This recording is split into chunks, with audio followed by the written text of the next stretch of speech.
बिस्मिल्लाहिर्रहमानिर्रहीम। अस्सलामुअलैकुम dear students, उम्मीद है कि आप लोग सब खैरियत से होंगे। आज हम एक्सरसाइज 1.3 के रिमेनिंग क्वेश्चंस को सॉल्व करेंगे जो second reducible type of quadratic equation को यूज़ करते हुए सॉल्व होते हैं। आज हमारे पास जो क्वेश्चन नंबर 8 है वो हमारे पास है 4x + 1 divided by 4x - 1 plus 4x - 1 divided by 4x + 1 equal to 2 × 1 divided by 6। इसको हमने सॉल्व करना है second reducible type of quadratic equation को यूज करते हुए। तो हम लेट कर लेते हैं y के इक्वल किसी भी एक फंक्शन को। तो फंक्शन हमारे पास 4x + 1 डिवाइडेड बाई 4x - 1 फर्ज करके हमने फंक्शन को y के इक्वल पुट कर लिया है।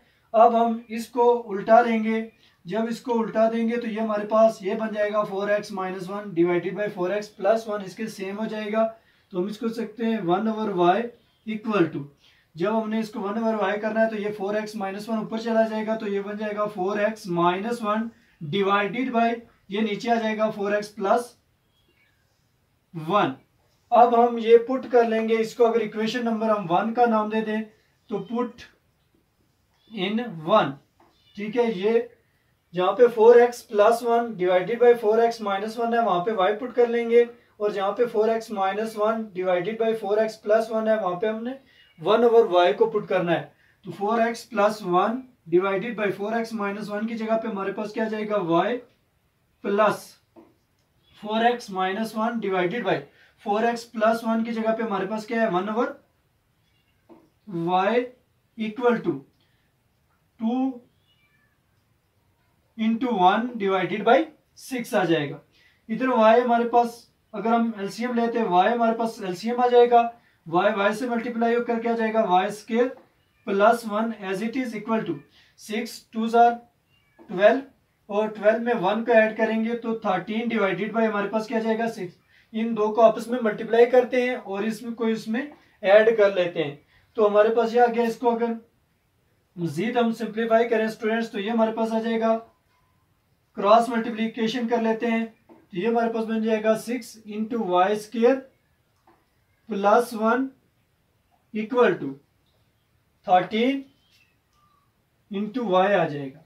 जस्ट हमने क्या कर दिया, क्रॉस मल्टीप्लीकेशन 6 को y² + 1 के साथ मल्टीप्लाई कर लिया और y को 13 के साथ हमने मल्टीप्लाई कर लिया। इस 6 को अब अंदर मल्टीप्लाई कर लेते हैं तो ये हमारे पास बन जाएगा 6y² plus into plus plus ही आएगा। 6 को 1 से मल्टीप्लाई किया तो 6 आ गया इक्वल टू 13y। इसको हम रीअरेंज करके लिखते हैं तो हमारे पास आ जाएगा 6y², ये 13y है, इक्वल के दूसरी जानब जब इसको शिफ्ट करेंगे तो ये -13y बन जाएगा प्लस 6 एज इट इज अपनी ही जगह पे रहा, इक्वल टू हमारे पास क्या आ गया 0 आ गया। अब ये हमारे पास एक क्वाड्रेटिक इक्वेशन की फॉर्म में आ गया है।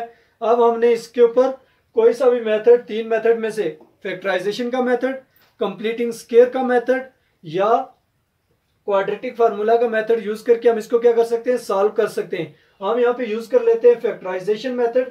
फैक्टराइजेशन मेथड के लिए 6y² as it is minus as it is और एम्प्टी ब्रैकेट इनटू जो हमारे पास यहाँ पे वेरिएबल y है प्लस 6 इक्वल टू हमारे पास क्या जाएगा 0 आ जाएगा।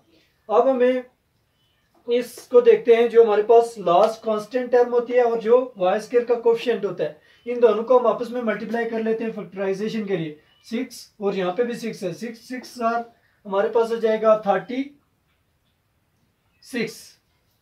अब हमने चेक करना है कि 36 किन किन टेबल्स में आता है। तो 2 के टेबल में आता है 2 18, हमारे पास क्या बनेगा 36। इसी तरह ये हमारे पास 3 के टेबल में भी आता है 3 12 86। इसी तरह हमारे पास ये 6 के टेबल में भी आता है, ये हमारे पास 36 बन जाएगा, और ये 9 के टेबल में भी आता है, ये हमारे पास 36 आ जाएगा। इस तरह से ये 18 के टेबल में भी आता है, बाकी टेबल 12 के टेबल में भी आता है। इन्हीं फैक्टर्स में से हम चेक कर लेते हैं, हमें क्या चाहिए 13। तो इनमें से किसी भी जो हमारे पास पेयर आए हैं उसको हम ऐड करें या सब्ट्रैक्ट करें तो हमारे पास क्या आना चाहिए 13 आना चाहिए। तो 18 + 2 करें तो ये क्या बन जाएगा 20, हमें 13 चाहिए, ये वाला यूज नहीं होगा। 18 में से 2 को माइनस करें तो तब ये 16 आएगा। ये भी हम 12 में 3 को अगर ऐड करें तो ये भी 15 बनता है, हमें 13 रिक्वायर है, ये भी हमें नहीं चाहिए। 12 में से माइनस करें 3 तो 9 बनता है, तब भी ये माइनस करके भी नहीं आ रहा है, प्लस करके भी नहीं आ रहा है। 6 में 6 को ऐड करें तो 12 बनता है, हमें 13 चाहिए।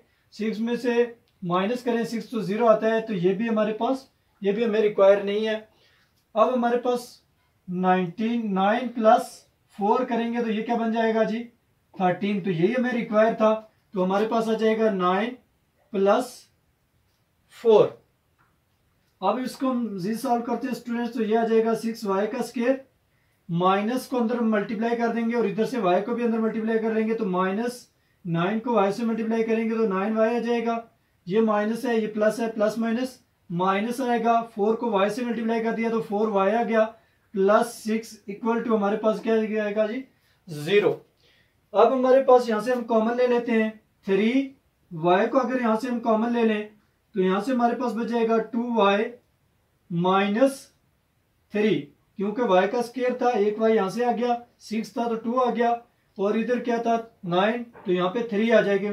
3 हमने कॉमन ले लिया, y बाहर चला गया, माइनस यहाँ से हम 2 कॉमन ले लेते हैं तो हमारे पास बच जाएगा 2y माइनस 3। माइनस जब बाहर कॉमन आ जाए तो अंदर वाली टर्मों के साथ साइन क्या जाता है, चेंज हो जाता है, तो इक्वल टू हमारे पास क्या जाएगा 0। 2y माइनस 3 और 2y माइनस 3 ये फैक्टर सेम आ रहे हैं, तो इसका मतलब है हम फैक्टराइजेशन ठीक हो रही है। तो हमारे पास आ जाएगा 2y माइनस 3, 2y माइनस 3 है तो इसको हम कॉमन ले लेते हैं, 2y माइनस 3 आ गया। इधर हमारे पास बचता है बाकी 3y माइनस 2 इक्वल टू 0। इसको हम जी सिंप्लीफाई करें स्टूडेंट्स, तो ये हमारे पास दोनों को हम सेपरेट करके 0 के इक्वल पुट कर लेते हैं, 2y माइनस 3 इक्वल टू 0 और 3y माइनस 2 इक्वल टू 0। दोनों को हमने क्या कर लिया, जस्ट 0 के इक्वल पुट कर लिया है। तो इसको हम जी सिंप्लीफाई कर लेते हैं, तो ये हमारे पास आ जाएगा 2y माइनस 3 इक्वल टू 0 और 3y minus 2 equal to 0। As it is हमने यहाँ पे उठा के लिख लिया है। अब 2y माइनस का 3 है, इक्वल के दूसरी जानब लेके जाएंगे तो ये प्लस 3 बन जाएगा। y इक्वल टू 2 इधर मल्टीप्लायर है y के साथ, दूसरी जानब लेके जाएंगे तो जाके 3 के साथ डिवाइड हो जाएगा। अब इसको सिंप्लीफाई करें तो 3y माइनस का 2 है, इक्वल के दूसरी जानब जब शिफ्ट करेंगे स्टूडेंट्स तो ये क्या जाएगा प्लस का 2 बन जाएगा।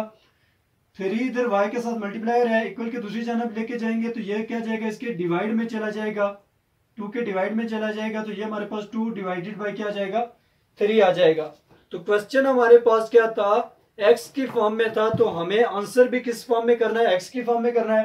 तो y को वापस हमने पुट कर लेना है। हमने y को, तो y की जगह पे क्या लिखा था 4x plus 1 divided by 4x minus 1 equal to हमारे पास क्या था 3/2 एज इट इज। इधर भी हम लिख लेंगे 4x plus 1 divided by 4x minus 1 equal to 2 divided by 3। Just हमने y की वैल्यू पुट कर ली है जो इनिशियली हमने रखी थी। अब हम क्रॉस मल्टीप्लीकेशन कर लेते हैं, तो यहाँ पे हमारे पास आ जाएगा 2 into 4x plus 1 equal to 3 as it is. ये उधर जाके मल्टीप्लाई हो जाएगा 4x माइनस 1 आ जाएगा। इसको हम सिंप्लीफाई करते हैं तो ये आ जाएगा 2 को 4 से मल्टीप्लाई करें तो ये आ जाएगा 8x, 2 को 1 से मल्टीप्लाई करें तो प्लस 2 आ जाएगा, 2 1 ज़ा 2 इक्वल टू 3 को 4 से मल्टीप्लाई किया तो क्या जाएगा 12x, 3 को प्लस इंटू माइनस, माइनस 3 को 1 से मल्टीप्लाई करेंगे तो 3 आ जाएगा। अब हम x वाली टर्में इकट्ठी कर लेते हैं और जो कांस्टेंट टर्में हैं उनको सेपरेट कर लेते हैं।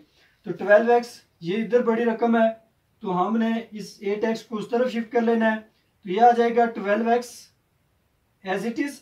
ये प्लस का 8x है, उधर लेके जाएंगे तो ये बन जाएगा माइनस 8x, और ये 2 एज इट इज रहा अपनी प्लेस पे। ये माइनस का 3 था, इक्वल की इधर जानिब शिफ्ट करेंगे तो ये प्लस का क्या जाएगा 3 आ जाएगा, और 3 और 2 क्या आ जाएगा 5, और इधर हमारे पास आ जाएगा 12x में से 8x हम क्या करेंगे सब्ट्रैक्ट करेंगे तो हमारे पास बाकी बच जाएगा 4x। इसको अगर मजीद सिंप्लीफाई करें तो मजीद सिंप्लीफाई करके हम इसको ऊपर लिख लेते हैं। तो हमने 5 इक्वल टू 4x आ गया था स्टूडेंट्स। इसको मजीद सिंप्लीफाई करेंगे। 5 इज इक्वल टू 4x था, तो 5 एज इट इज, 4 इधर मल्टीप्लाई हो रहा है x के साथ, इधर लेके आएंगे तो ये इसके डिवाइड में आ जाएगा। इसको हम अरेंज करके लिखें तो x इज इक्वल टू हमारे पास क्या जाएगा 5 डिवाइडेड बाई 4, एक रूट हमारे पास ये आ गया है। अब यहाँ पे भी हम क्रॉस मल्टीप्लिकेशन कर लेते हैं, तो ये आ जाएगा 4x plus 1 as it is, और 3 इसके साथ आके मल्टीप्लाई हो जाएगा। 3 इंटू हमारे पास 4x प्लस 1 आ गया equal to 2 as it is, ये 4x माइनस 1 है, ये इधर जाके इसके साथ क्या जाएगा मल्टीप्लाई हो जाएगा, 4x माइनस 1 आ जाएगा। जैसे यहाँ पे हमने स्टूडेंट्स क्या किया है, क्रॉस मल्टीप्लिकेशन किया है। अब 3 को अंदर मल्टीप्लाई कर लेते हैं, 3 को 4 से मल्टीप्लाई करेंगे तो 12x, 3 को 1 से मल्टीप्लाई किया तो प्लस, दोनों प्लस के हैं, प्लस इंटू प्लस ही आएगा। 3 को 1 से मल्टीप्लाई किया 3 इक्वल टू 2 को 4 से मल्टीप्लाई करेंगे तो 8x आ जाएगा, प्लस का 2 है माइनस का 1 है, प्लस माइनस माइनस आ जाएगा। 2 को 1 से मल्टीप्लाई करेंगे तो 2 आ जाएगा।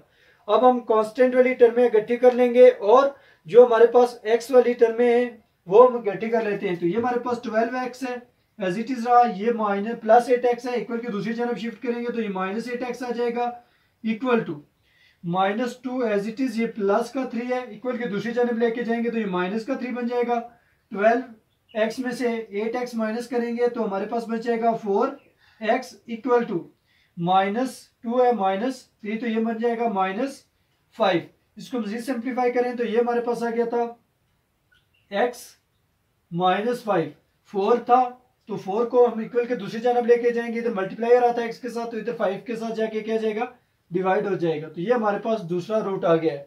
अब हमारे पास सोल्यूशन सेट आ जाएगा, सोल्यूशन सेट इक्वल टू हमारे पास आ गया 5 डिवाइडेड बाई 4 और minus 5 divided by 4। Next video में हाजिर होंगे third type of reducible type of quadratic equation के साथ। तब तक के लिए अल्लाह हाफिज।